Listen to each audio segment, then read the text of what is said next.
Thank you so very much. I really appreciate the very kind introduction and invitation. So very quickly,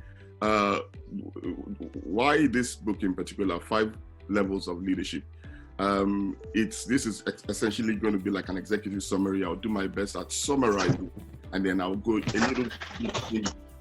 little bit more in depth later on. Well, this book is very important. Apart from the fact that John Maxwell has written 31, well, he's sold over 31 million books, primarily on leadership, of which 50, they are translated into 50 languages. He speaks on leadership at least 80 days a year.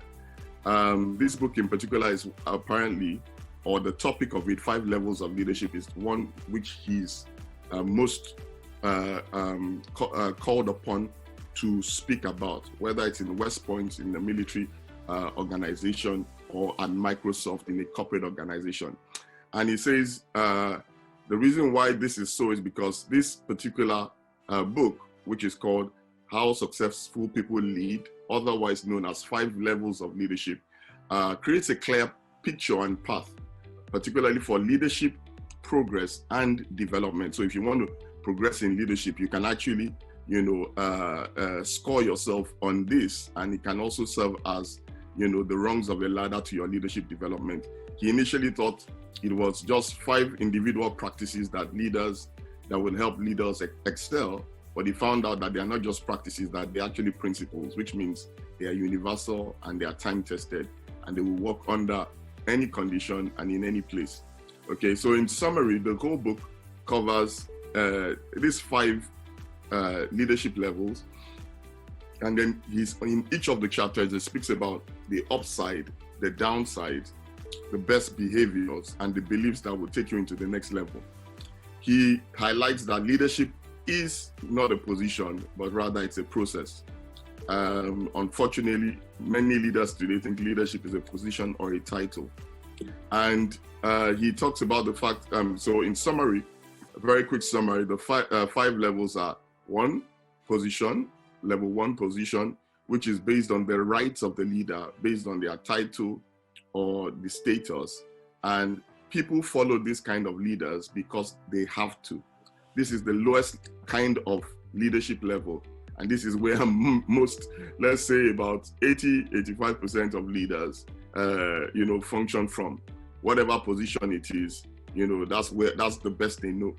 The second level of leadership is the permission level, which is based on relationship. And people follow you because they want to, because relationship has been built. So, it's not based on the rights, but it's based on the relationship. So they gravitate towards your leadership based on that.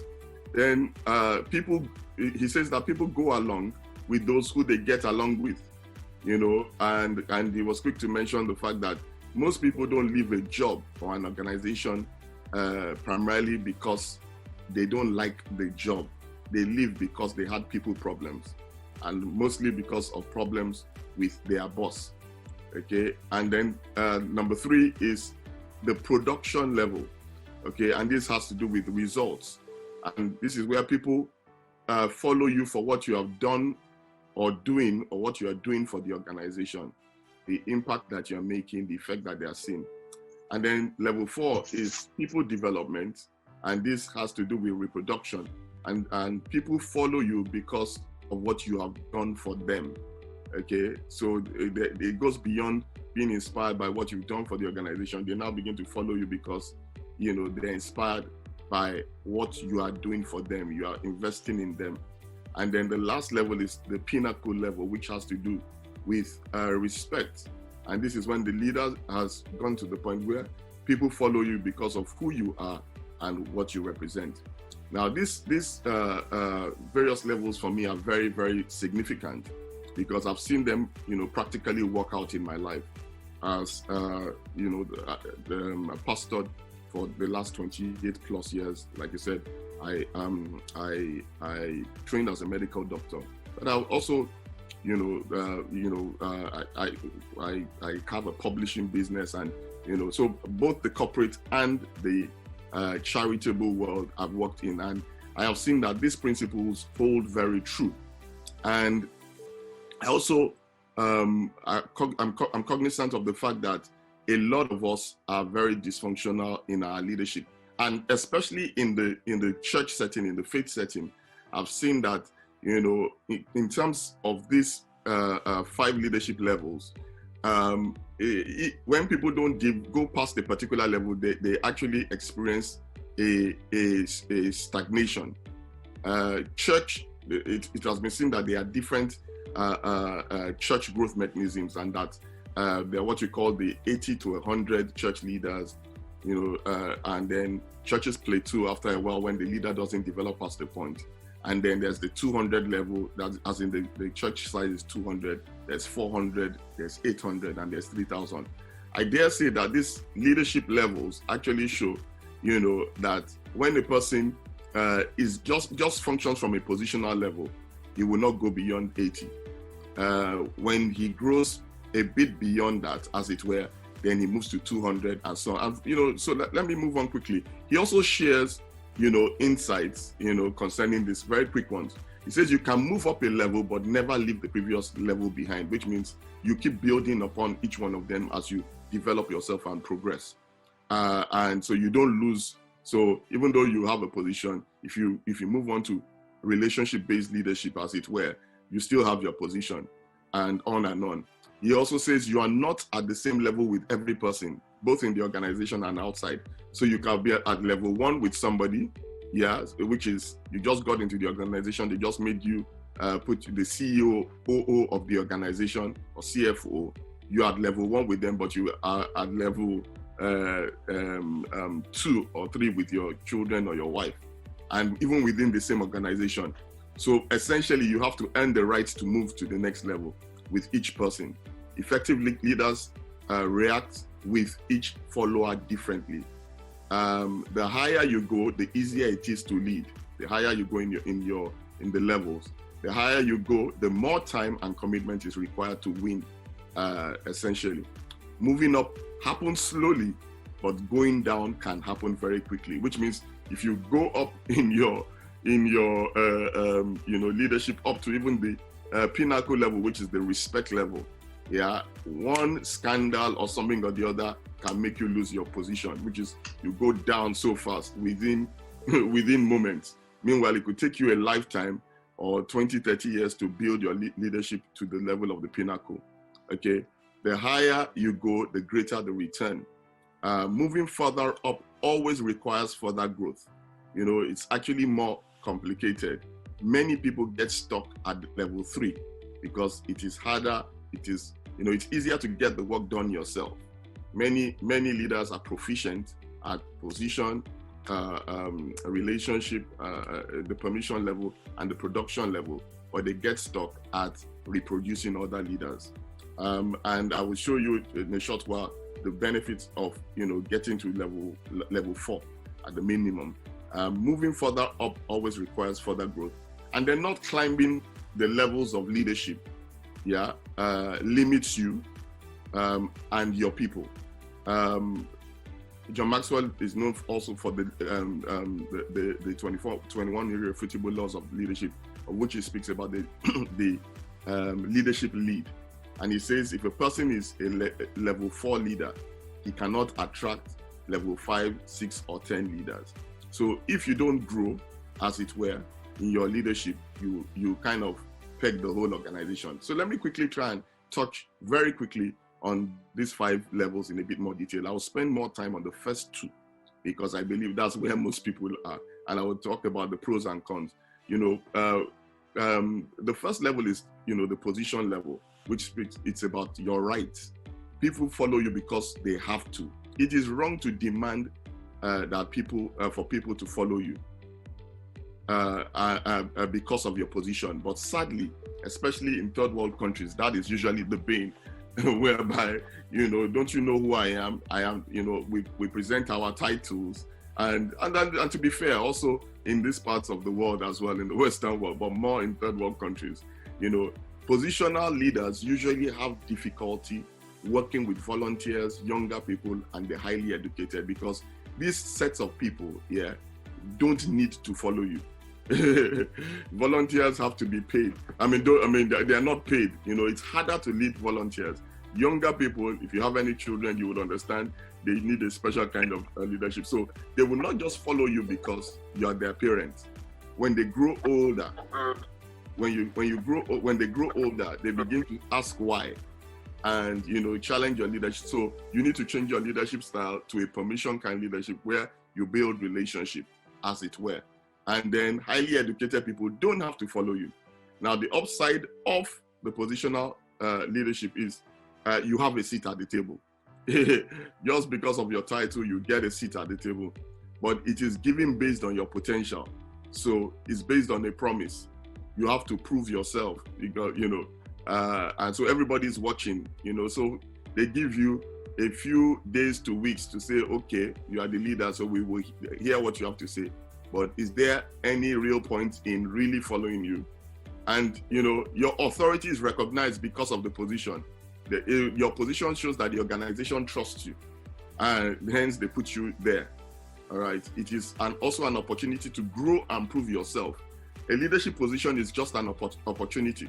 It is not the leadership in itself. And the downside is the position is often misleads you because it's still a promise. But so you have to prove on that promise. People who rely on position tend to devalue other people. It's about, look, I am your head, I am your boss. And, they like to, punch their weight around. And then positional leaders feed on, things like, and focus on politics and control to maintain their position. Backbite, backstabbing, divide and conquer, because it's about maintaining a position and not about it. They place emphasis on their rights rather than their responsibilities, on their parking space, on a larger office, and stuff like that, rather than the responsibility of that they have towards their followers. Okay, so the best behavior is to stop relying on your position to move people forward. Now, the permission level of leadership, people follow you because they want to. People go along with those they get along with. Yeah, it's by the time you start developing a relationship with your followers, as it were, and your team, when they get along you, they will gladly follow you. You can like people without leading them, but you cannot or never lead people without liking them. If not, they will not follow you. If they were following you in their hearts, after a while, when you look back, you'll find nobody is following. Because like Maxwell says, people don't care how much you know, they want to know how much you care. Okay, and the upside of it is that it makes work more enjoyable. People look forward to coming to work because they're working with a relational leader. It also opens up channels of communication, with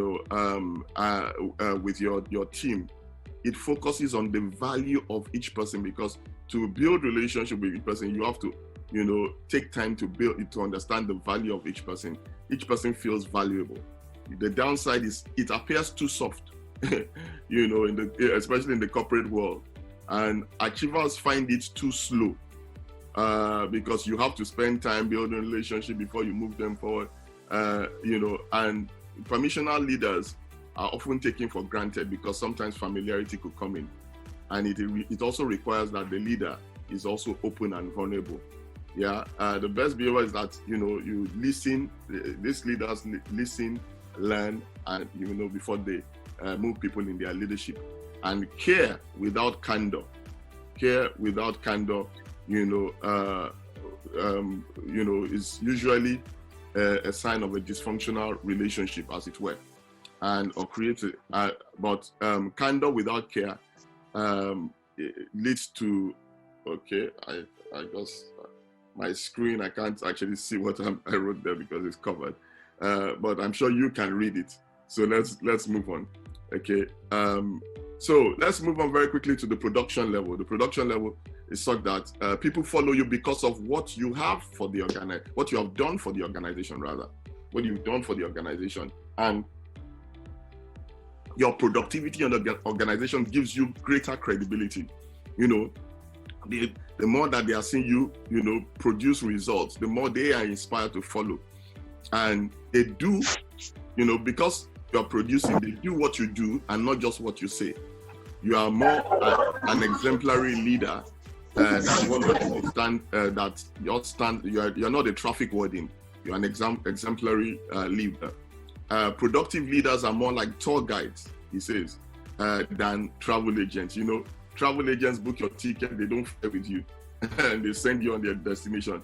Tour guides, you know, actually lead the way and show you the path. They know, they've been there, they've done it. All right. Very quickly, people development. People follow you because of what you have done for them. Yeah.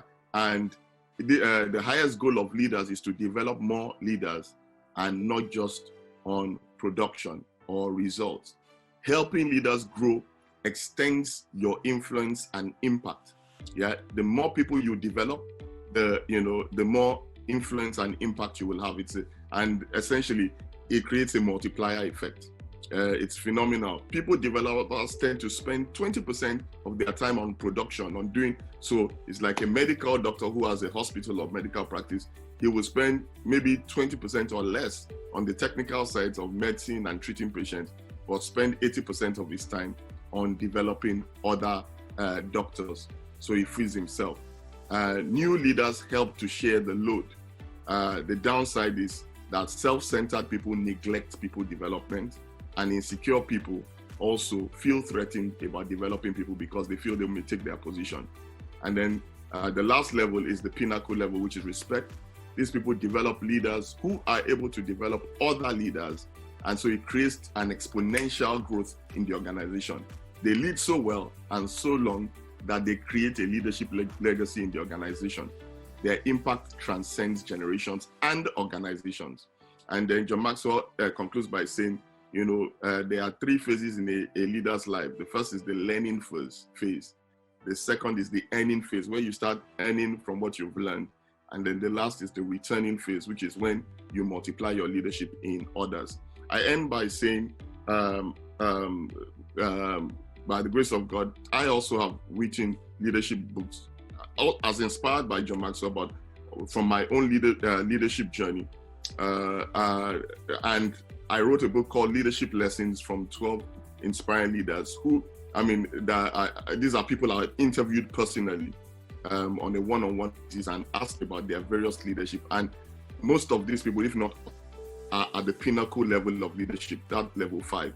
The book is available in LATERNA, and I recently, I'll be releasing this in the next few days. This is a book for those who lead churches or faith organizations, and will also be useful for corporate leaders. It's the making of an effective minister, and it basically talks about, you know, principles on how to lead effectively, not just as a pastor, but a leader within the church. Well, thank you for the opportunity.